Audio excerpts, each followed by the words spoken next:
네, 오늘 오전 열린 국회 운영위원회 문재인 정부 출범 뒤 처음 전체 회의를 열어서 청와대로부터 업무 보고를 받고 지금 결산 심사를 진행하고 있습니다.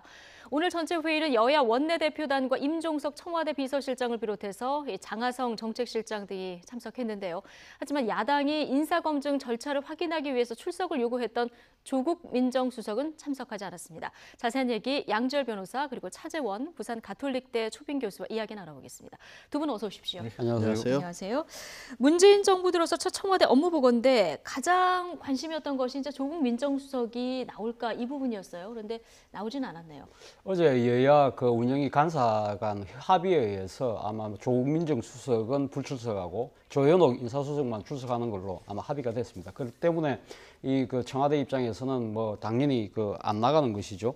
그런데 사실은 뭐 야당의 입장에서는 뭐 여야 간사 간 합의가 됐음에도 불구하고 지금 상황인 만큼 조국 민정수석이 나와야 된다. 그 상황이라는 것 자체가 뭐냐고 한다면 사실 그 조국 민정수석이 맡고 있는 업무 중에 하나가 인사의 검증이지 않습니까? 예. 지난번 그 이 조각하는 단계에서 안경환 법무부 장관이라든지 조대엽 노동부 장관이 사실 여러 가지 검증의 그 벽에 예. 부딪혀서 낙마한 측면에 있어서 그 부분을 분명히 따져 묻겠다는 예. 뜻인 것 같은데요. 그런데 그 지금 여당의 입장에서는 뭐 이 민정수석이 운영이 출석하는 것 자체가 관행이 아니었다. 네. 그러니까 전임 정부에 때도 사실 민정수석이 이런 인사 문제 때문에 출석한 적은 없다고 예. 바로 그런 것 때문에 지금 디펜스를 치는 것이기도 예. 합니다만 또 한편으로는 여당의 입장에서는 야당이 지금 조국 민정수석의 출석을 요구하는 그 자체의 정치적 의도가 상당히 좀 안 좋다고 네. 생각하는 것 같아요. 그 이유는 지금 그 사실 그 지금 그 여야 간에 논란이 되고 있는 또 인사안 중에 하나가 이유정 헌재 재판관 그 지금 지명과 관련된 거, 그리고 어제 김명수 대법원장 또 지명, 이 부분에 대해서 대통령이 법무참모인 이 조국 민정수석을 출석시켜서 예. 이거 일종의 문재인 정부가 그 사법부를 장악하려는 의도를 갖고 있는 것이 아니냐. 그 예. 부분에 대해서 아마 공세를 가하려고 할 것이라는 아마 판단 때문에서라도 이 여당 입장에서는 조국 민정수석의 국회 출석을 막아야 되는 아마 절박한 입장인 것 같습니다. 그러니까요. 인사 문제를 따지려고 하면 조국 민정수석이 반드시 나와야 한다. 이게 이제 야당의 입장이었고요. 또 여당은 안 된다. 청와대가 그래서 이제 타협을 한 것이 조현옥 인사수석이 나오는 것으로 이제 간사 간의 합의가 된 것 같은데 이 사이에서 그 여야 간 공방은 굉장히 치열했던 것 같습니다. 들어보시죠. 가장 우리 많은 국민들이 걱정하고 참담하게 바라보셨던 것이 그 인사 참사의 문제라고 생각을 합니다. 5대 비리는 원천 배제하시겠다. 이런 원칙을 잘 받아서 집행했더라면 오늘 아마 떳떳하게 그리고 당연히 나와서 잘된 인사에 대해서 또 자랑도 하시고 성과를 뽐낼 수 있는 인사 참사인지 아닌지에 대해서는 그건 국민들께서 평가하실 부분이라고 생각합니다. 그리고 그동안 뭐 아시겠습니다만은 전 정부와 전 정부 민정수석이 국회 운영위에 수한 요구 출석 요구에도 한 번도 응한 적이 없었던 것은 잘 아실 테고요. 여당이 야당이었을 때 우병우 민정수석의 불출석의 문제에 대해서 어떠한 입장을 가지셨는지를 좀 되새겨 보았으면 합니다. 답변을 듣고 싶은 사항이 있다면 최대한 협조하는 것이 이 정부의 탄생의 배경에 부합하는 정부의 눈높이일 거라고 생각을 합니다. 예, 지금 권은희 의원도 얘기를 했습니다만 정우택 자유한국당 원내대표도 더불어민주당 그 의원들이 불과 몇 달 전만 해도 우병우 전 민정수석 국회 운영에 출석해라 이렇게 정말 전쟁같이 요구를 하지 않았냐. 내로남불 아니냐 이런 얘기를 또 하고 있습니다. 네, 내로남불이라는 얘기가 참 많이 나오고 있습니다. 최근에 네, 들어서. 가장 많이 나오는 그러니까요. 내가면 로맨스고 남이면 예. 불륜이라는 얘기인데 과연 지금 상황이 그렇게 평면적으로 비교할 만한 상황일까를 생각을 해보면 사실 우병우 전 민정수석 같은 경우에는 직권남용 혐의로 지금 재판을 받고 있습니다. 불구속 상태에 있지만 예. 그리고 지난해에 어떤 법조 비리 문제부터 시작을 해서 청와대 내에서 최순실의 국정농단 사태에 대해서 가장 큰 책임 있는 인물 중에 하나로 법적인 책임을 떠나서 그 부분을 막지 못한 가장 큰 책임 있는 사람으로, 왜냐하면 민정수석의 본연의 업무가 청와대 대통령 주변의 비리 문제를 감독하는 것이기 때문에 때문에 지목되어 온 인물 아니겠습니까? 예. 그런데 조국 지금 민정수석과 관련해서 그런 문제가 제기되고 있는 건 아니지 않습니까? 예. 그러니까 그때 당시가 분명히 불륜이라고 부를 만한 정도의 심각한 상황이었다면 조국 수석 같은 경우에는 로맨스라고 부를 만한 상황도 지금 없는 거거든요. 예. 지금 뭐 조국 수석 같은 경우에 대해서 정치적으로 문제를 삼는다면 잠깐 나온 것처럼 오히려 검찰과 사법부의 개혁에 관한 문제들을 조국 수석이 이제 법대 그 교수 출신으로서 그런 어떤 이론적인 뒷받침을 하고 있는 게 아니냐라고 있는 정도의 상황이고 그 상황 자체가 정치적으로 문제가 될 만한 상황으로 되고 있는 건 아니거든요. 이제 갓 정부가 100일을 넘어서서 출범한 상황이고 이제 검찰 개혁에 시동이 걸리고 있고 이제 대통령이 이제 조각을 마친 상황이기 때문에 현재 상황에서 조국 민정수석에 대해서 저기도 불륜이다라는 식으로 얘기하는 것은 상황 비교 자체가 다른 상황을 마치 비슷한 것처럼 얘기하는 주장으로 보입니다. 예, 그때와 지금 상황이 다르다. 너무나 다르죠. 예. 그런데 뭐 야당의 불만은 만만치 않습니다. 오늘 오전 운영위 상황과 함께 임종석 비서실장이 여기서 어떤 발언을 했는지 들어보시겠습니다. 민정수석 관련해서는 저희가 이 운영위에 우리 간사님들과 논의를 해서 그렇게 양해해 주셨다는 점 말씀드리고요. 민정의 일반 업무에 관련해서가 아니고 지난번 그 국정농단 사건 같은 정말로 국회에 책임 있게 꼭 민정수석이 출석해야 할 사안이 있다면 그것은 국회와 논의를 통해서 앞으로 그런 지점은 국회 의견을 존중하도록 그렇게 하겠다는 말씀도. 네, 조금 전에 양절 변호사님 얘기해 주신 것과 좀 비슷한 맥락인 것 같은데 일반 업무가 아니라 지난번 정권 때 국정농단 같은 사건이 있으면 당연히 민정수석 나올 수 있다. 지금은 뭐 나올 때 아니다 이런 얘기를 그렇죠. 앞서도 제가 말씀드렸습니다만 민정수석이 그 국회 운영이 보고를 안 하는 것 자체가 뭐 법에 지금 그러니까 규제 그러니까 나가면 안 된다고 규정돼 있어서 그렇게 안 나오는 것이 아니거든요. 일종의 이 관행 관례 때문에 그런 것인데. 과거 그 참여정부 시절에는 당시 민정수석이 던 문재인 대통령이 사실은 출석한 적도 있습니다. 그렇기 때문에 아마 지금 문재인 정부 입장에서는 그 민정수석의 국회 출석 문제에 대해서는 뭐 여러 가지 사안별로 판단을 해보고 충분히 나가서 국민들에게 설명과 이해를 구할 필요가 있다고 생각할 때는 아마 나가겠다는 입장인 것 같고요. 이거 야당의 입장에서는 민정수석이 일종의 그 즉 청와대의 실체로서 뒤에서 여러 가지 그 막부에서 상당한 그 영향력을 행사한다고 한다면 그 부분에 대해서 분명히 그 청와대 그 국회를 불러내서 따져보겠다는 의직을 분명히 하고 있는 것 같습니다. 그렇기 때문에 아마 그 민정수석의 국회 출석을 둘러싼 논란은 향후에도 계속적으로 진행되지 않을까 하는 생각이 듭니다. 예. 그 인사 문제를 야당이 지금 끈질기게 거론을 하고 있는 그런 상황인데 이렇게 되면 오늘 뭐 인사 문제에 대해서는 조현옥 인사수석에게 좀 그 질문이 집중된다 이렇게 볼 수 있을까요? 사실은 뭐 꽁 대신 닭이라고 하지 않습니까? 예. 본의 아니게 이제 조현옥 민정수석이 인사수석이 그 역할을 맡을 수밖에 없고 이제 본연의 업무지 않습니까? 그리고 어떻게 뭐 여러 가지 이유가 있겠죠. 보는 관점이 다르겠지만 문재인 대통령께서 후보 시절에 했던 5대 원칙이라는 부분이 너무 엄격했기 때문에 분명히 거기에서 안 맞는 인사들도 인선이 된 것만은 사실이거든요. 그런데 그런 부분에 대해서 과연 어떻게 보면은 이 문제를 삼는 것 자체가 지금 시점에서 이제 조각이 아직도 완료가 안 됐습니다. 사실 장관도 한 분이 덜 그렇죠. 지금 인선이 된 상황인데 그런 상황에서 그렇게 불러내서 누군가에게 따질 만큼의 상황이었느냐에 대해서만큼은 뭐 국민들이 평가를 할 부분인데 따로 보면 청와대의 사실의 그동안의 국회 운영에서 청와대 업무와 관련돼서 문제를 삼을 만한 부분들이 다른 게 없다라는 반증도 되는 것 같아요. 제가 봤었을 때는. 그렇기 때문에 지금 이제 인선된 장관들의 인선 문제를 가지고 야당에서 계속해서 문제를 삼고 있는 거죠. 그렇기 때문에 민주당은 지금 민정수석 호출하는 것은 과도한 정치 공세다 이런 입장을 보이고 있는 거고요. 그렇다 보니까 인사 문제보다는 지금 여당에서는 전 정부의 특수활동비 이 부분을 좀 살펴보고 싶어하는 것 같아요. 그렇죠. 여당 입장에서는 뭐 그때 그 박근혜 대통령이 탄핵되고 난 뒤에 상당히 특수활동비가 많이 집행되지 않습니까? 몇십억이 집행된 부분에 대해서 그렇죠. 탄핵 직무정지가 된 상태에서 35억 정도가 청와대 참모들에서 집행된 부분에 대해서 그 부분을 분명히 따져보겠다는 식으로 일종의 역공을 취할 수밖에 없는 상황인 것 같습니다.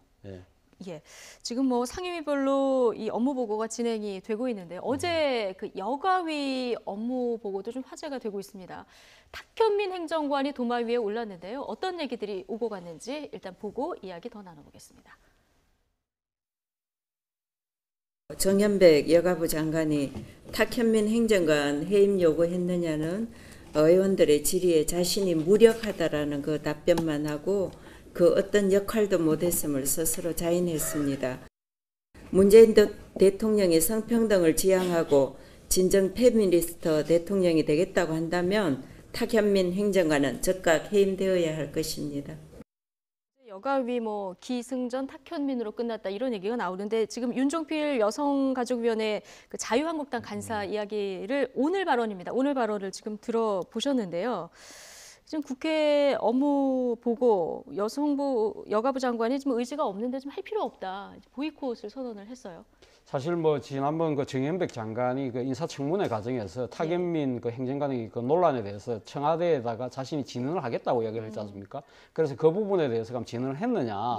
그래서 구두로는 지금 그러니까 이 탁현민 행정관의 거취 문제에 대해서 분명하게 입장을 표명을 했다는 것이죠. 그런데 청와대에서는 아마 조금 더 그 여러 가지 상황을 지켜보고 난 뒤에 판단하겠다고 아마 답변을 준 것 같습니다. 그 부분에 대해서 장관은 나는 내가 충분히 그 뜻을 전달했다는 부분이고 그런 때 거기에 대해서 자유한국당 의원들은 장관이 그냥 말만 전할 것이 아니라 그 부분에서 끝까지 책임을 져야 되는 것이 아니냐. 소위 말해서 여성의 그런 인권이나 여성의 여러 가지 권리를 거기 담당하고 있는 여성가족부 장관이라고 한다면 그걸 끝까지 관철시키지 못할 것 같으면 그 장관직을 왜 유지하느냐. 그런 식으로 공세를 취했던 것이죠. 지금 거기에 여가부에서 그런데 이게 가장 큰 현안입니까? 그러니까요. 바로 그 문제 때문에 사실은 이 지금 이 탁현민 행정관을 둘러싼 이 그 야당의 정치적인 여러 가지 주장에 대해서 사실은 반응 자체 여론의 그렇게 그 반응이 그렇게 높지는 않은 것 같습니다. 바로 사실 어떻게 보면 자유한국당의 지금 의원들의 지금 탁현민 행정관에 대한 여러 가지 그 여성 비하적인 발언에 대한 질타는 충분히 공감을 하면서도 또 한편으로는 무슨 생각이 드냐면 자유한국당이 당대표를 맡고 있는 홍준표 대표가 지난번 대선 과정에 불거졌던 대지 발전제 문제라든지 설거지는 나 절대 안 한다는 여성이 그 가사노동 문제에 대해서 자기가 거리를 두고 있던 이런 인식 자체를 갖고 있는 당대표를 모시고 있는 당장에서 과연 이 지금 탁현민 행정관의 그런 부분들에 대한 질타 자체가 너무 지나친 정치적 공세가 아닐까라고 보는 측면이 있다는 것이죠. 근데 야당은 지금 이 부분을 국민의당에서도 이 목소리가 나오고 있습니다. 지금 여가부 장관이 건의를 했는데 청와대에서 이를 무시했다. 이 부분에 대해서 지금 집중 공격을 하고 있거든요. 이거는 어떻게 보십니까? 근데 일단 야당을 볼 때 잠깐 얘기한 것처럼 청와대 비서관도 아니고 행정관 한 사람의 인상 문제에 대해서 야당이 갑게 총력을 다해서 이렇게까지 비판을 하는 정도의 사안인가. 물론 이제 적절하다 부적절하다에 대해서는 개인별로 굉장히 의견이 많이 다를 것 같습니다. 그리고 문제는 뭐냐면 말씀하신 그 질문에 대한 답변은 현재 여성가족부의 현안이고 여성가족부에서 장관이 공식적인 업무로서 과연 이거를 보고를 해서 추진을 해서 결과까지 책임을 져야 될 사안이냐. 그러니까 지금 탁현민 행정관이 과거에 있었던 어떤 출판했던 서적에 관련된 문제들이고 그 부분에 대해서 여성단체라든가 아니면 이 부분에 대해서 심히 부적절하다고 생각하는 분들도 계시지만 지금 업무와 관련된 부분에 있어서 이걸 공식적으로 삼아야 되는지에 관해서는 이견이 있을 것 같아요. 그러면 장관이 여성가족부라는 그런 어떤 책임을 지고 있다는 이유만으로 어떤 청와대 행정관 한 사람이 예전에 책에 썼던 문제에 대해서까지 다 책임을 져야 되느냐. 공식적인 자료로 남겨가면서 이거에 부분에서는 조금 저는 의문점이 있기 때문에 그래서 아마 이 부분에 대해서는 야당은 공세가 되고 있지만 그게 좀 뒷받침을 못 받는 것 같지 않나 싶습니다. 탁현민 행정관 내가 이제 때가 되면 이제 물러나겠다 이런 얘기를 하지 않았습니까? 근데 그 때가 있는지는 언제인지 잘 모르겠고 최근까지도 문재인 대통령의 대국민 보고라든가 아니면 전체 국민 기자회견 같은 것도 다 탁현민 행정관이 이 주관을 했던 것으로 보여요. 행사를 준비하는 모습 같은 것도 많이 보이고 있어서 아직까지 봤었을 때는 대통령의 신임이 그대로 유지가 되고 있는 것 같고 실제로는 이제 이렇게까지 정치적 논란에 있는 사람이 과연 청와대 내에 머물면서 계속해서 일을 하는 게 문재인 대통령의 득이 되느냐 실느냐에 대해선 정치적인 얘기는 왔다 갔다 할 수 있을 것 같습니다. 말씀드린 것처럼 내각을 이루기는 장관이 공적인 문제로 삼을 만한 사안으로는 또 다르게 봐야 된다는 거죠.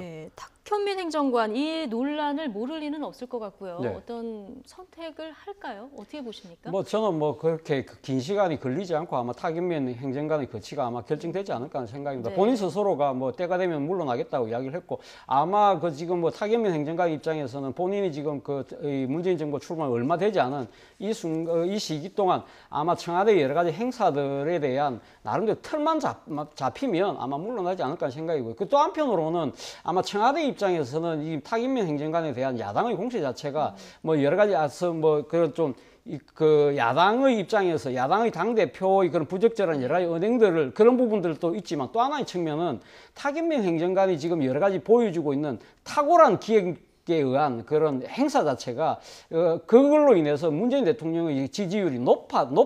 예. 그런 부분에 대한 상당히 정치적 공세의 측면도 있다는 측면에서 조금 이 타김민 행정관의 거취 문제에 대해서 조금 시간을 두면서 예. 야당의 공세에 좀 대응하려는 그런 뜻도 있지 않나 하는 생각이 듭니다. 예, 그래서 문재인 대통령 고민은 더 깊을 수밖에 없겠다. 그렇죠. 이런 예. 생각이 드는데요. 어제 국회 예결위로 한번 가볼까요? 자유한국당 이은재 의원의 막말이 또 불거지고 있습니다. 자, 어떤 발언을 했는지 일단 들어보고 얘기 나눠보겠습니다. 이은규 전 중수부장의 주장대로 국정원이 논두렁이라는 말을 만들어 언론에 흘렸다는 사실이 확인된다고 한들 지금 달라지는 게 뭐가 있겠습니까? 논두렁이 아니라 다른 데 버렸다면 노무현 전 대통령이 선물로 받았다고 진술한 1억 원짜리 피아제, 명품 시계가 2개에서 1개로 줄어듭니까? 아니면 명품이 아니라 단돈 10,000원짜리 시계로 바뀌는 겁니까? 아무런 의미가 없습니다. 사실 그 당시에 시중에 떠도는 얘기고 확인되지 않는 얘기를 마치 사실인 양 말씀하셔서 유감스럽게 생각하고요. 또 그 조사를 하고 난 뒤에 논두렁이 아니면 뭐가 달라지겠냐고 말씀하시는 부분에 대해서는 심한 모욕감을 느낍니다.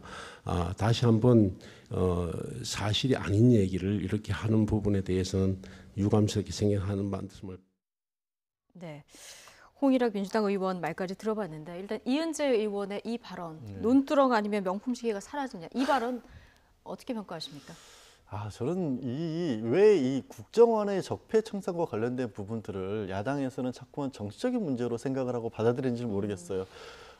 저 과정에서 있었던 허위 사실을 만들어내서 국민들에게 굉장히 국민들의 여론을 호도했던 부분은 국정원이 명백하게 개입해서는 안 될 정치 사안에 개입을 해서 그것도 수사가 진행 중인 상황에 대해서 언론을 통해서 없는 말을 만들어냈던 것이고 예. 그런 식으로 국정원이 정치를 개입하는 바람에 대한민국의 국정 운영에 얼마만큼이나 큰 해악이 끼쳐졌는지를 앞으로 반복하지 않자라는 취지에서 찾아낸 것이고 그런 부분들을 적폐청산위원회가 국정원 내에서 지금 운영위가 만들어져서 조사를 하고 있는 거 아니겠습니까? 예. 그런 상황에 대해서도 마치 그 중심이 그 확인도 안 됐던 예전에 저는 노무현 전 대통령과 관련된 사안에서는 정말 말씀을 드리고 싶지도 않을 정도로 네. 그만큼 많은 분들이 가슴 아프게 여기는 사안이었는데 그거를 저렇게까지 얘기를 하고 있다는 걸 보면 이 상황, 그러니까 문재인 대통령이 뭐 검찰 개혁이라든가 뭐 저기 국정원 개혁이라든가 하는 부분들을 철저하게 전부 뭐 일종의 봉쇄적 보복처럼 여기고 있지 않으면 이런 식의 발언이 나오지 않을 것 같아요. 이게 왜 국민들이 이런 부분에 대해서 궁금하고 있고 왜 국민들도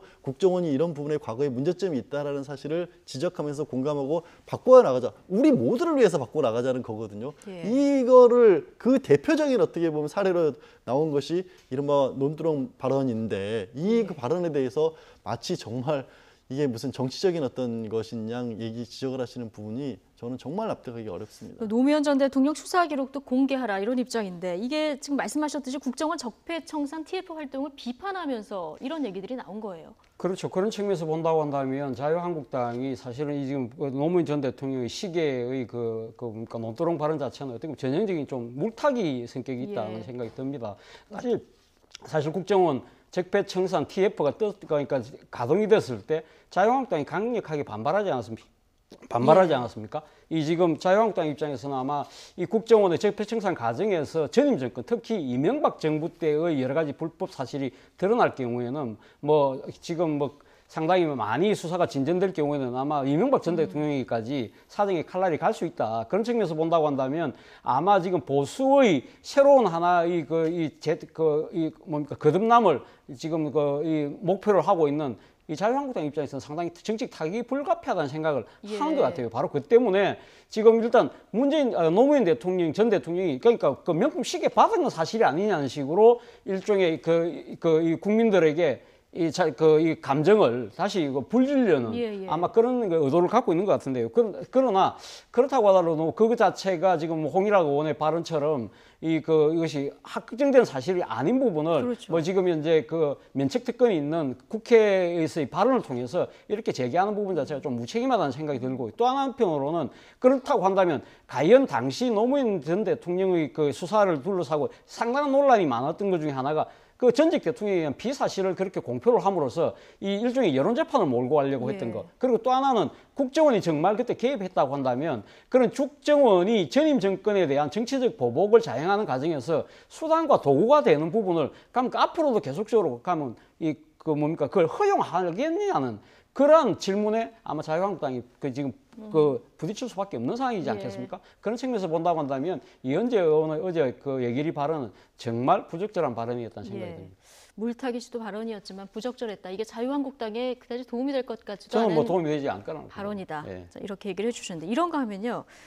김문수 전 경기지사가 문재인 대통령 우표 완판이 가슴 아프다. 자, 이런 글을 페이스북에 남겼는데 네. 어떤 맥락에서 나온 얘기입니까? 다른 게 아니라 그러니까 예. 박정희 대통령 기념우표가 발행하기로 됐다가 이제 취소됐지 않습니까? 예. 그러니까 그것이 왜 갑작스럽게 이제 올해로 이제 그러니까 100년인가요? 100년 주기가 되고 그런 것들을 기념하고 하자 했던 건데 문재인 정권에서 봤었을 때는 기념 사업으로 추진할 만한 사안이 못 됐다라고 예. 봤고 현직 대통령도 아니고 과거에 있는 대통령에 대해서 그만큼의 국가 예산을 투여한다는 것이 맞지 않는다고 해서 취소를 한 거거든요. 예. 근데 문재인 대통령의 기념우표 같은 경우에는 매번 대통령 취임 이후에 취임 직후에 한 두세 달 정도 시점에서 발행을 해왔던 것이고 예. 또 그게 굉장히 완판이 화제가 되지 않았습니까? 많은 그렇죠. 시민들이 그 전날 밤부터 뭐 줄을 서기도 하는 우체국 앞에서 그런 모습들을 보면서 본인은 이제 김문수 전 지사 입장에서는 그 두 개를 대비시키면서 가슴이 아프다라는 예. 표현을 쓴 거죠. 그럼 박정희 전 대통령 우표 지금이라도 다시 발행하라는 그런 얘기입니까? 그렇죠. 발행하라고 뭐 본인이 또 그렇게 분명하게 주장을 한 거죠. 예. 그런데 뭐 지금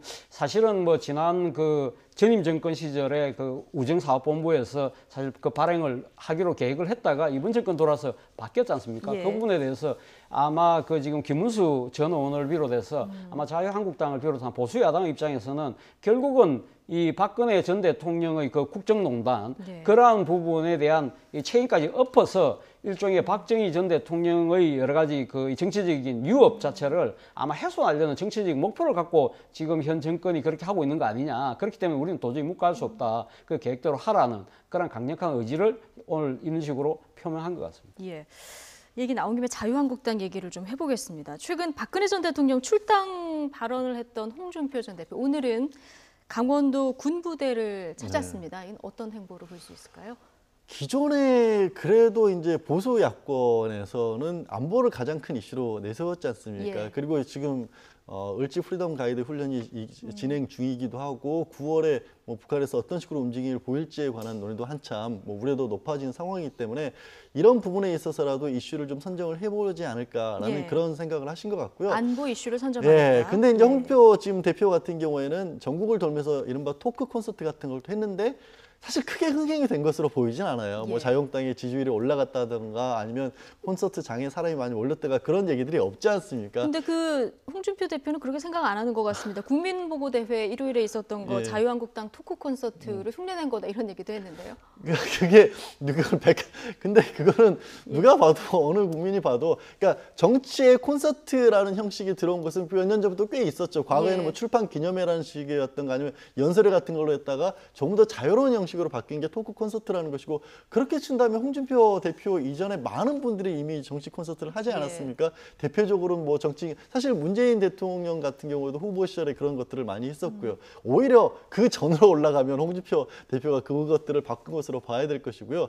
기획되는 대통령의 100일의 보고 대회였는데 그게 어떻게 베꼈다고 하는지 갑자기 탁현민 행정관은 무슨 말을 할지 궁금해지네요. 예. 그렇군요. 최근 홍 대표 계속해서 이제 박근혜 전 대통령의 이게 출당을 계속 주장하고 있지 않습니까? 네. 당내에서 반발이 만만치 않은데 이걸 알고도 계속 이 발언을 하고 있는 것. 역시 보수 대통합을 염두에 둔 행보다 이런 분석들이 뭐 지배적입니다. 그렇죠. 보수 대통합을 겨냥한 행보이긴 합니다만 제가 봤을 때는 상당히 그 홍준표 대표가 상당한 정치적 노림수를 갖고 지금 계속해서 발언하고 있는 것이 아닌가 하는 생각인데요. 뭐 보수 대통합이라는 측면에서 본다고 한다면 과연 그러면 앞으로 뭐 박근혜 전 대통령을 옹이했던 친박 세력들을 가면 당내에서 몰아내고 그러면 그 당대당으로 통합할 것이냐 그런 차원의 그 대통합을 노리고 있지는 않은 것 같아요. 왜냐하면 지금 사실 바른정당을 구성하고 있는 지금 많은 의원들이 사실 박근혜 전 대통령의 탄핵 과정에서 떨어져 나갔던 세력 아닙니까? 그러면 자신이 박근혜 전 대통령을 출당시키고 친박 세력을 청산하게 되면 그 중에서 지금 20석을 갖고 있는 바른정당이 몇몇 일부 의원이라도 그러면 다시 우리 당으로 올 수 있다. 일종의 빼내기 내지는 흡수만. 바른정당이 지금 그렇죠. 요구하고 있는 친박 청산이 되면 돌아갈 의원들이 있을 거라고 보는 거죠. 그렇기 때문에 그 사람들을 일단 몇 명이라도 빼온다고 한다면 바른정당 충분히 흔들리고 본인이 이야기하는 것이 이 자신의 그러니까 옛날 모함이라고 하는 지난번에 그 얘기 했지 않습니까? 사실 그 자유한국당 그 앞서 새누리당이 상당히 난파 과정에서 일종의 구명정을 타고 떠났던 그 세력들이 보수 그 바른정당이라고 한다면 이제는 모함이 새로 재건을 했으니까 니네들은 들어와라. 일종의 흡수통합을 노리는 그 하나의 포석이 아닐까. 또 한편으로는 지금 당내의 친박 세력을 청산함으로써 앞으로 지금 지방선거를 앞두고 있는 여러 공천 과정에서 말 그대로 홍준표 당을 만들겠다는 당내의 확실한 그 조직 장악 그런 측면도 분명히 있는 것 같습니다. 당내 조직 장악 그리고 바른정당과의 어떤 흡수통합 이런 걸 염두에 둔 행보다 얘기를 해주셨는데 그런데 홍준표 대표의 박 전 대통령의 출당 발언 그러나 이제 보수 진영에서는 대통합이라기보다는 지금 난타전이 더 벌어지고 있는 그런 상황입니다. 어떤 얘기들이 오갔는지 들어보시죠. 홍준표 씨는 배신과 자기 부정, 토사구팽의 파괴적 정치 행보로 수백만 애국 국민을 부정하고 자기 스스로 나는 신뢰할 수 없는 정치인이라는 것을 다시 한번 확인시켰다. 오직 자신이 살기 위해서 배신의 칼을 꽂았다는 것이다. 최소한 같은 당에 있으면서 무너져가는 당을 위해서 당의 위기에서 구했던 박근혜 대통령에 대한 마지막 예의는 지켜주기를 바란다. 진정한 보수 통합의 출발은 박근혜 출당이 아니라 한국당 해산입니다. 홍 대표는 정치공학적인 잔머리만 굴리고 있습니다. 박근혜 출당 제스처를 통해 보수 통합의 모멘텀을 만들어 보려는 얄팍한 공학적인 계산인 것입니다. 조원진 의원의 얘기 들어보셨는데요. 이거 말고도 굉장히 강한 자기가 살아남기 위해서 모든 행동을 하는 땡땡 이렇게 강한 비판을 또 하기도 했어요. 그러게 말입니다. 이제 조원진 의원 같은 경우는 가장 그래도 아직 친박이라고 부를 수 있을 만큼 어떻게 보면 박 전 대통령에 대한 의리를 대놓고 지금 지키고 있는 분 아니겠습니까? 정말 친박. 거의 유일하신 것 같아요. 제가 봤을 때 저만큼까지 강하게 나오시는 분은. 그래서 이제 지금 참 정치라고 하는 게 저런 말까지 써가면서 꼭 비난을 해야 될까라는 생각도 들긴 합니다만 근데 홍준표 대표도 이런 부분을 알고는 있는 것으로 보여요. 그래서 지금 사실 박 전 대통령에 대한 출당을 거론하면서도 꼭 무슨 얘기를 하냐면 정치적으로 탄핵이 된 것이지만 법적으로까지 문제가 있지는 않았다. 심지어 그러면서 헌법재판소에서 탄핵 결정마저도 잘못됐다고 홍준표 대표는 지금 주장하고 계시거든요. 그 얘기는 가능하면 핀셋으로 들어서 아주 강성으로 분류가 될 수 있는 친박의 일부, 과거 친박의 일부만을 자유한국당 내에서도 배제를 하고 그 자리를 자신이 메꾸겠다라는 게 이제 홍준표 대표의 입장으로 보이고 그런 어떤 노림수 같은 것들이 조원진 이제 현재 뭐 대한애국당이던가요? 창당 준비 공동대표 정식 창당은 안 되는 거죠. 그러니까 준비 공동대표이기 때문에 그 조원진 지금 예비대표 입장에서 봤었을 때는 너무나 못마땅해 보이는 수가 되겠죠. 그렇다 하더라도 정치권에서 뭐 지금 어쨌든 제1야당의 대표에 대해서 누구 씨라고 한다든가 아니면 정말로 그 거의 뭐 막말을 해가면서 비판하는 것은 결코 좋아 보이지 않죠. 발언 수위는 좋아 보이지 않는다. 홍준표 대표 비판에 가장 앞장서는 의원이 하태경 의원 아닌가 싶은데요. 지금 홍준표 대표 정치공학적인 잔머리만 굴리고 있다 이러면서 진정한 보수 대통합은 박근혜 전 대통령 출당이 아니라 자유한국당의 해산이다. 이런 얘기를 했습니다. 바른정당은 뭐 창당 취지를 본다고 한다면 당연히 그렇게 이야기할 수밖에 없는 것이죠. 자신들이 보수의 진영에 몸담고 있으면서 당시 그 박근혜 전 대통령의 국정농단을 막지 못한 책임 때문에 떨어져 나와서 지금 바른정당을 만들면서 참보수 개혁 보수를 한번 해보겠다는 것이 바른정당의 그 생각이지 않습니까? 그런 상황에서 본다고 한다면 자유한국당이 박근혜 전 대통령을 출당을 시키고 나서 그것만으로 보수가 거듭났다는 식으로 해서 이 지금 합당을 하자고 손을 내미는 것 자체가 어불성설이라고 보는 것이죠. 또 하나는 앞서도 제가 말씀드렸다시피 지금 박근혜 전 대통령을 비롯한 친박 세력을 나름대로 척결하고 난 뒤에 자유한국당이 당대당의 통합이 아니라 일종의 빼가기를 통해서 바른정당을 흔들고 궁극적으로는 흡수하려는 그런 불순한 정치적 목적을 갖고 있다고 아마 하태경 의원을 비롯한 지금 바른정당의 지도부는 판단하고 있는 것 같아요. 그렇기 때문에 지금 자유한국당의 홍준표 대표가 상당히 여러 가지 지금 그 박근혜 전 대통령과 친박을 둘러싼 여러 가지 정치적인 은행을 할 때마다 그 의도에 대해서 강하게 공격할 수밖에 없는 상황입니다. 예. 이렇게 뭐 계속 싸우다 보니까 보수의 설당이 점점 이렇게 좁아지는 그런 상황이 돼버렸는데요. 보수 진영에서는 잊을만 하면 나오는 사람이 있습니다. 황교안 전 국무총리인데요. 자유한국당에서는 이 황교안 전 총리의 서울시장 차출론 목소리도 슬금슬금 나오고 있습니다. 일단 들어보시죠. 지금 상황에서는 뭐 보수 정당 내지는 이제 그 뭐 여당을 제외한 다른 그런 야당에서는 인물론에 처해 있는 것은 사실입니다. 네. 그래서 지금 뭐 한국당의 입장에서는 특정 개인에 대해서 후보로서 뭐 거론하거나 지지하는 입장은 아니고요. 네. 여러 이제 보수를 대변할 수 있는 후보가 나올 수 있다면은 그런 부분은 뭐 반길 일이 아닐까 생각합니다. 혁신위 대변인, 자유한국당 혁신위 대변인 얘기 들어보셨는데요. 지금 뭐 특정 개인이 나오는 걸 환영한다 이렇게 얘기할 수는 없지만 이런 분위기가 조성되는 것은 뭐 환영한다 이런 입장이에요. 그러니까 끊임없이 주위에서는 그렇게 보는 것 같아요. 그러니까 인물난이라고 하는 것들이 이미 대선 과정에서부터 불거졌지 않습니까? 그래서 당시에 권한대행을 하고 있는 황교안 당시 이제 총리에게도 심지어 출마를 해야 한다는 목소리까지 나왔었고, 그게 이제 현재 처하고 있는 보수권의 어떤 위기의식이 반로가 된 것으로 보이고요. 실제 황교안 전 총리께서도 정치적인 어떤 생각은 있을 수밖에 없을 것 같아요. 지금 국무총리 대통령 권한대행까지 하고 나오는데 한국 나이로 했을 때는 57세이시던가요? 58세 정도밖에 안 되셔서 한참 지금 정치력을 발휘할 수 있는 상황이기도 하고, 상황 자체도 어떻게 보면은 지금 황교안 전 총리만한 사람이 없다는 식의 보수권에서는 얘기가 나오고 있는 상황이어서 그거를 짐작해 볼 수 있게 하는 게 이제 SNS에 글을 지금 올리고 계신데 석 달 동안 14번 정도째 올리셨습니다. 최근에 올리신 게. 근데 이제 지금 대한민국에 처하고 있는 상황에 대해서 굉장히 비판적으로만 얘기를 하는 것에 대해서 오히려 어떻게 보면은 대한민국의 자랑스러운 국가다, 우리가 이러는 것도 많다라는 얘기를 하셨는데, 제가 왜 석 달 동안 14번이라는 얘기를 말씀드렸냐면 사실은 이거는 SNS를 열심히 하시는 분의 횟수는 아니에요. SNS를 정말로 SNS답게 하시는 분이라면 하루에도 14번씩 들어가고 여기저기도 댓글도 달고 뭐 이런 글도 남기고 저런 글도 남기고 하셔야 되는데, 이거는 간헐적으로 자신이 하고 싶은 목소리를 마치 우리 에드벌런 띄운다고 하지 않습니까? 그런 식으로 정치권을 향해서 혹은 국민들을 향해서 목소리를 내시고 계시는 거거든요. 그런 통로로 쓰면 SNS를 쓰고 계시기 때문에 본인의 마음속에서도 지금 끊임없이 저울질을 하고 있구나 하는 것을 오히려 짐작하게 해주게 하는 SNS 글이라고 봅니다. 그런 이유로 석 달에 14번 글 이거 좀 주목을 해봐야 된다.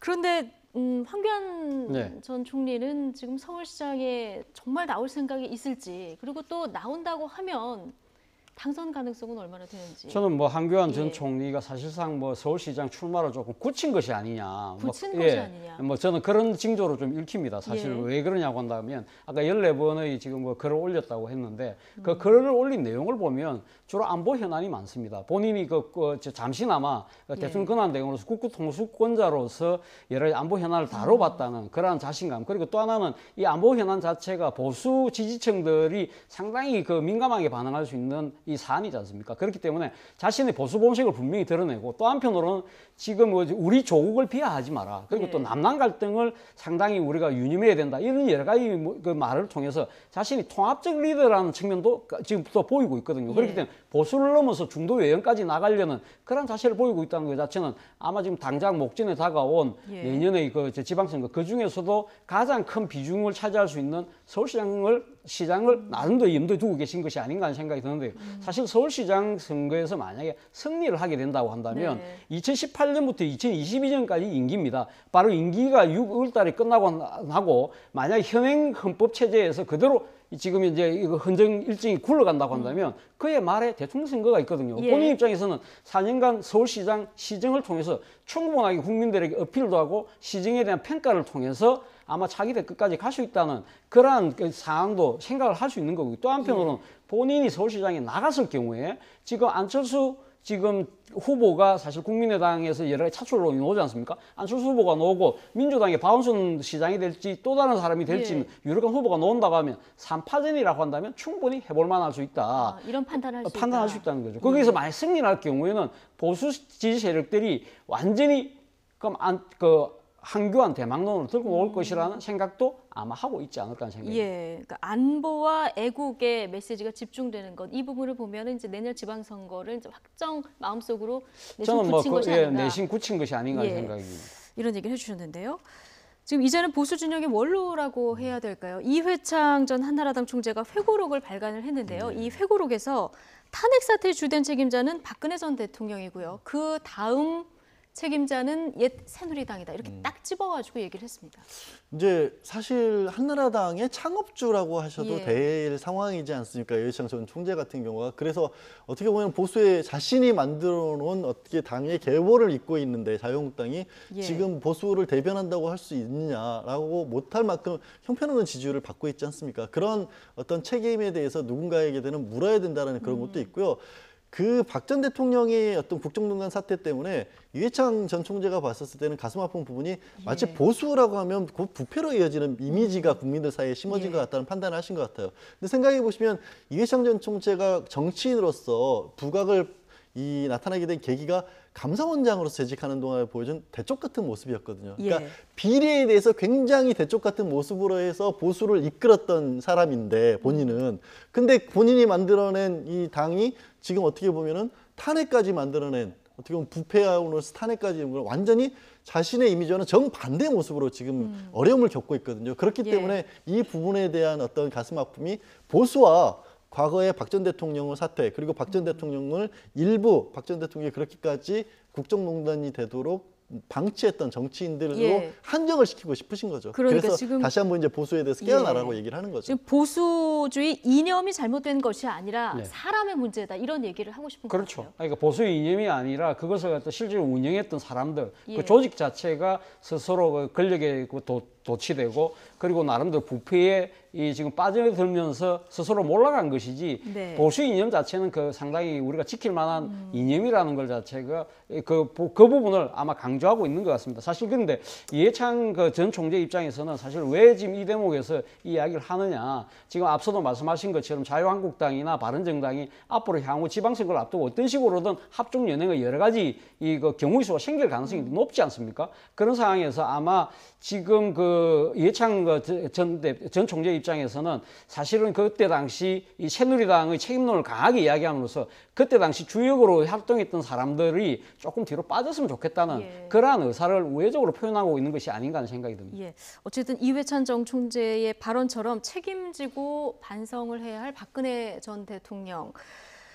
이 박근혜 전 대통령의 정책 백서가 나왔다고 합니다. 그런데 탄핵으로 끝난 정부라서요. 이 정책 백서가 조금 의아하다 이런 생각은 드는데요. 그러니까 뭐든지 그 정권이 교체가 되고 나면 그 정부에서 있었던 일을 정부 보고서로 만들어내는 게 백서 아니겠습니까? 그렇다면 사실은 근데 이번에 나온 백서 같은 경우에는 이미 예산이 편성돼 있었기 때문에 나왔다고 8권을 한 3,000질 정도를 만들어서 공공기관으로 도서관에 배포를 했다고 하는데 지난 정부에 대한 보고서의 내용이 국정과제의 85%가 달성이 됐고 그나마 나머지 부분이 달성되지 않은 부분도 임기가 너무 빨리 끝났다든가 아니면 정치권의 어떤 잘못으로 인한 것처럼 돼 있거든요. 그리고 대표적으로 내용이 이 한일 위안부 협정에 대해서도 공적인 것처럼 이렇게 묘사를 하고 있습니다. 그러니까요. 그래서 이게 지금에 와서 봤었을 때 뭐 이게 도저히 국민 일반적인 정서로서는 받아들이기 어려운 내용이 이렇게까지 만들어졌다라는 게 의아하고요. 예. 저는 사실 이게 백서라는 게 만들어지는 게 정부 보고서가 만들어지는 게 다음 정권에 대한 참고 자료로서의 의미가 가장 큰 것인데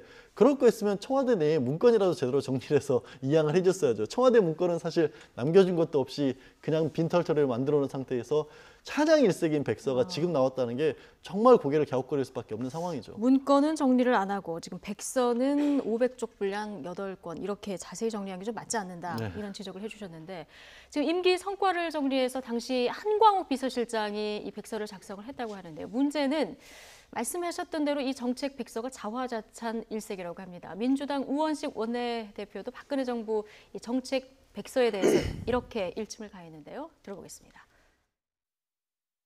실패한 정부가 국민 혈세를 들여서 상식과 합리적 평가에는 안중에도 없는 낯뜨거운 자화자찬을 해서 되겠습니까? 특히 위안부 할머니들 가슴에 대못 박은 치욕적인 한일 위안부 합의에 대해서 역사적으로 매우 중요한 의미라고 긍정적으로 자평했고 세월호 참사에 단 한 줄의 참여도 없이 재해 현장 대처와 지휘 체계를 확립했다는 식으로 뻔뻔한 평가를 하고 있는 것은 국민의 속을 다시 후벼파는 짓입니다. 가장 놀라웠던 부분이요. 네. 세월호 사건과 관련해서 참사 후에 안전관리 체계를 혁신했다. 이런 얘기가 들어가 있습니다. 뭐 지금 그 당시 그 세월호 참사가 끝나고 난 뒤에 안전관리 체계를 뭐 나름대로는 개선한다고 한 건 사실이죠. 예를 들면 해경을 해체하고 대신 국민 안전처를 만들고 뭐 여러 가지 이거 좀 사후 약방문이긴 합니다만 나름대로 그러한 부분들에 대해서 평가를 해달라는 아마 그 이런 요구인 것 같습니다. 그런데 문제는 뭐냐면 그러면 세월호가 그 벌어졌을 때, 그 참사가 벌어졌을 때 그때 초동 단계 대처를 어떻게 잘 했는지 그 부분에 대해서는 아마 시간대별로 아마 남겨야 되는 것이 맞는 것이 아닌가 하는 생각이거든요. 사실 백서 자체가 다음 정권에서 나름대로 그 전임 정권의 여러 가지 이 공도 좋지만 과도 뭐가 잘못됐다는 것을 밝힘으로써 일종의 반면교사를 삼을 수 있는 그런 측면에서 하라고 지금 우리가 예산을 배정했던 거 아닙니까? 그런 측면에서 본다고 한다면 세월호 당일날 벌어졌던 여러 가지 청와대 내에서의 그런 업무 방기 부분에 대한 자기 반성이 없다는 부분에 대해서는 아무리 그 세월호 사건 이후에 안전체계 관리를 체제를 뭐 개선했다는 그 자체가 핑계나 변명으로밖에 들릴 수밖에 없다는 것이죠. 예, 지금 뭐 이 백서가 발간되긴 했습니다만 헌정사상 처음으로 대통령이 탄핵되는 그런 정부 아니었겠습니까? 좀 반성이 필요하지 않나. 국민들의 뭐 대부분의 정서는 이런 것 같고요. 뭐 이런 이유에서 그런지 문재인 정부 지금 각종 분야에서 개혁에 속도를 내고 있는 그런 상황인데요. 사법개혁도 지금 속도를 내고 있는 그런 모습입니다. 김명수 대법원장 지명자 이야기를 좀 나눠보겠습니다. 이게 기수를 굉장히 많이 뛰어넘어서 그러니까 원래 대법관을 거치고 대법원장을 보통 지명을 하는데 이걸 다 뛰어넘어서 지명이 된 거예요. 그러니까 파격이라는 표현도 조금 모자라다 이런 의견이 많습니다. 법조계에서는 거의 어떻게 뭐 대지진 내지는 뭐라고 말씀드려야 될까? 정말로 하늘이 뭐 천지가 뒤집히는 정도의 반응입니다. 말씀하신 것처럼 현 양승태 대법원장과는 13의 기수 차이가 납니다. 그리고 지금 대법관 출신도 아니고 과거에는 법원행정처와 같이 주요 보직을 거쳤던 분들이 대법관으로 가는 것들이 일반적이었고 뭐 대법관을 거쳤다가 잠깐 변호사 개업을 했다가 다시 대법원장으로 들어가는 경우는 있었어도 이번 김명수 후보자 같은 경우에는 본인도 춘천지방지원장을 하면서 재판을 하고 있다가 통보를 받았을 정도로 물론 재판 들어가기 전에 언지를 받았다가 당일날도 재판을 하고 있었을 때 공식적인 발표가 날 정도로 실무에만 종사해왔던 분이었거든요.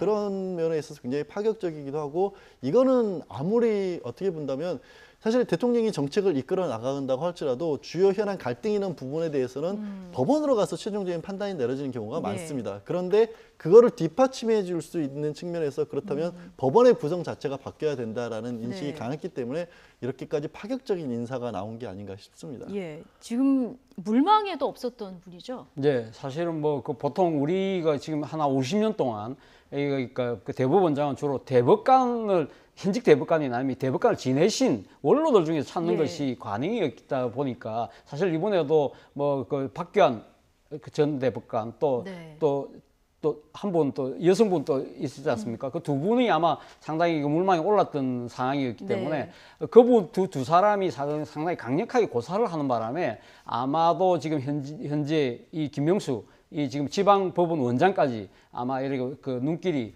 돌아갔던 것이 아닌가 하는 생각인데 어쨌든 지금 기수를 13기나 뛰어넘고 그리고 무엇보다도 지금 이 김명수 양승태 대법원장하고는 나이로 따지면 11살 차이라고. 11살 차이죠. 그러니까 그 기수가 지금 13기 차이니까요.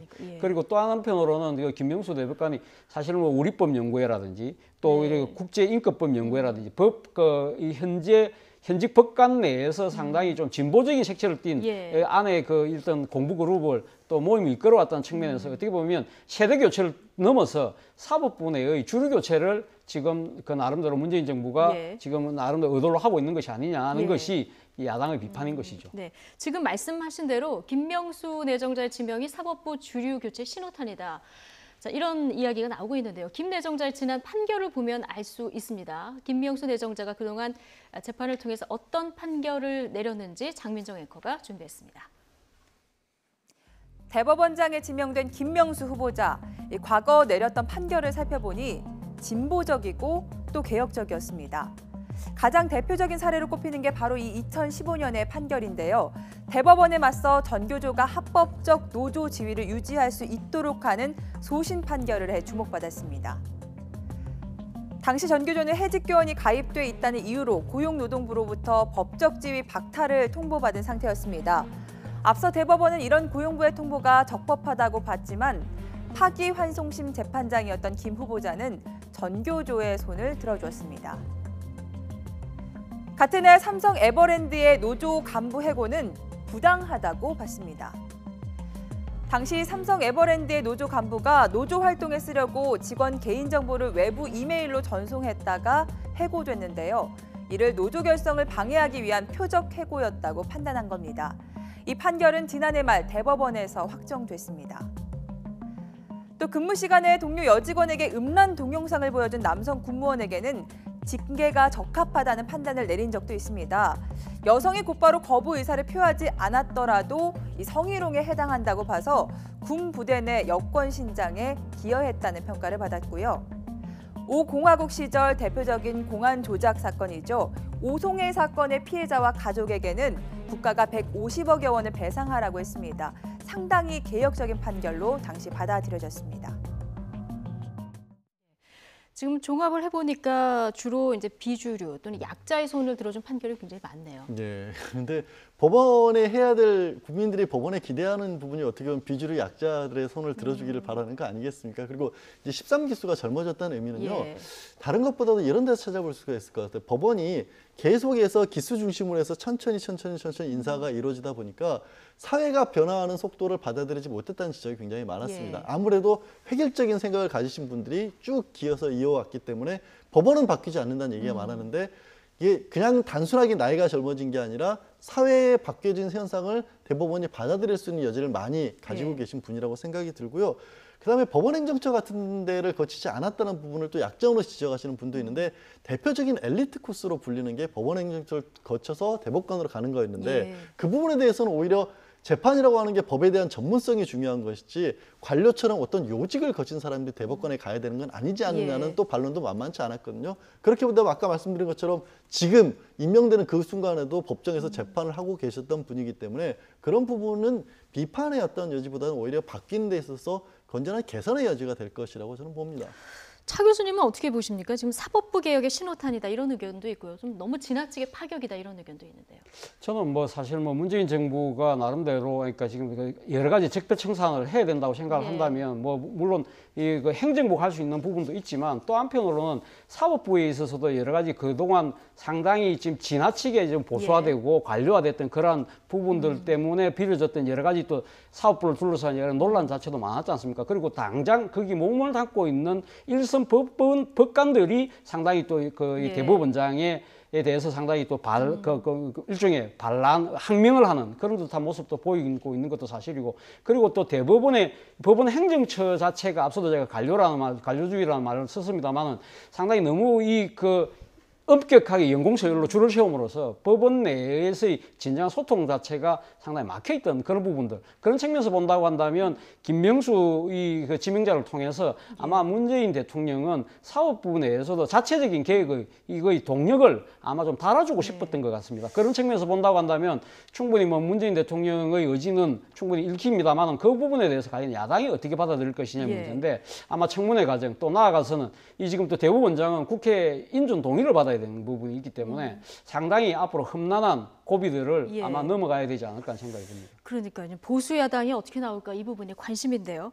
김명수 대법관 내정자에 대해서 지금 굉장히 반발을 일단은 하고 있습니다. 어떤 이야기가 나왔는지 들어보시죠. 김명수 후보자는 우리법연구회 출신으로서 또 그 후신격인 국제인권법연구회 회장을 지낸 분으로서 이분의 임명은 사법부의 정치화, 코드화, 이념화를 의미한다고 지적을 하고 있습니다. 개혁을 위한 것인지 장악을 위한 것인지 알 수 없다. 앞세우기는 개혁만 앞세우고 실질적으로는 사법부를 코드에 맞는 인사로 채워서 장악하려는 것이 아니냐. 대법관 경험이 전혀 없는 사람들이 수많은 선배 대법관들이 모인 자리에서 제대로 전원 합의체 평결을 주도하고 이끌 수 있을지 의문을 가지고 있습니다. 두 보수 야당 얘기 들어보셨는데 코드 인사로 지금 사법부를 장악하려는 거 아니냐 이런 비판을 하고 있습니다. 근데 저게 만약에 정말로 문제가 되려고 한다면 문재인 대통령이 그야말로 좌지우지할 수 있는 구도였다라면 지금 뭐 그런 얘기가 나올 수 있는 동안 지금 현재 대법원에 대해서 쏟아지고 있는 가장 큰 비판의 하나는 뭐냐면 법원 행정처를 돼서 대법원장이 모든 법관의 인사권을 틀어지고 있으면서 자신의 뜻에 맞지 않는 사람일 경우에는 인사에 불이익을 주는 게 아니냐. 그래서 지난번에 판사 블랙리스트건도 나왔었고요. 이게 지금 법원 내부에서 굉장히 큰 반발을 불러왔던 거거든요. 그런 부분이야말로 사법부를 장악하는 어떤 시도였던 거죠. 근데 그거를 하지 않겠다는 의미에서 지금 반대되는 어떻게 보면은 그 사태에 대해서 정반대쪽에 있었던 인물을 앉힌 거기 때문에 지금 말씀하신 그 코드 인사라든가 사법부 장악이라고 하는 것은 오히려 거꾸로 된 얘기를 하시는 거죠. 지금의 대법원이 문제가 있기 때문에 그거에 반대되는 분을 앉혔다고 봐야죠. 법원이 처한 현실을 충분히 알고 있다 이렇게 얘기를 했거든요. 이 행간을 좀 읽어주신다면. 법원이 처한 지금 오히려 이 분 같은 경우에는 우리법연구회 같은 데를 오랫동안 주도를 해왔었고 그다음에 많은 판사들의 목소리를 들어왔었고 그리고 이제 대법관에 대해서 법원 내에서 이런 비판도 합니다. 실제로 재판을 부장판사라든가 아니면 법원장급으로서 진행을 해온 분들이 오히려 재판 실무를 우리가 더 잘한다. 그러니까 대법관들이 뭐 경험이 많다고 하지만 실제 현장에서 벌어지는 목소리를 오히려 떨어져 있는 게 아니냐라는 그런 얘기도 있습니다. 그런 부분에서 말씀하신 것처럼 그 행간의 의미가 법원의 현실을 더 잘한다는 의미가 해석이 될 수도 있겠죠. 지금 그런데 국회 인준이 뭐 만만치가 않아 보입니다. 이 대법원장은 표결까지 가야 하는 거죠? 그렇죠. 표결에서 과반수의 동의를 받아야 됩니다. 사실 이제 1988년이죠. 13대 총선에 의해서 구성된 13대 국회에서 당시 그때가 여소야대 국면이었거든요. 그때 당시 이 노태우 대통령이 지명했던 분이 정기성 대법관이었는데 그분의 그 여러 가지 보수적인 문제 그리고 또 여러 가지 그런 문제들 때문에 법원 내에서도 반발도 있었고 그럴 때 야당이 이거 인준을 부결한 적도 있습니다. 그래서 사상 초유로 대법원장이 그 인준이 동의되지 못하는 그런 사태가 발생한 적도 있거든요. 그렇기 때문에 이번에도 아마 그런 전례를 아마 문재인 정부도 충분히 아마 감안하고 있을 겁니다. 그렇기 때문에 사실 지금 120석의 민주당 의석만으로는 지금 이 상황을 돌파할 수 없는 부분이기 때문에 물론 청문 과정에서 김명수 대법원장 지명자가 얼마만큼 국민들한테 진정성이 있게 자신이 이 직책의 적임이라는 걸 보여주냐는 측면이 중요한 것 같고요. 또 한편으로는 정치적 표 계산의 입장에서 본다고 했을 때는 아마 상당히 어떻게 민주당 입장에서는 아마 국민의당의 그런 이 표심을 잡아오는 측면 이걸 어떻게 껴안을 것이냐 그 부분은 아마 원내대표 지도부가 상당히 고민해야 될 대목이 아닐까 생각이 듭니다. 근데 김명수 후보자가 청문회에서 어떻게 대처하느냐 이것이 가장 큰 변수가 되겠네요. 네, 두 분 이야기는 여기까지 듣겠습니다. 양지열 변호사 그리고 차재원 부산 가톨릭대 초빙 교수와 이야기 나눠봤습니다. 고맙습니다. 네, 고맙습니다.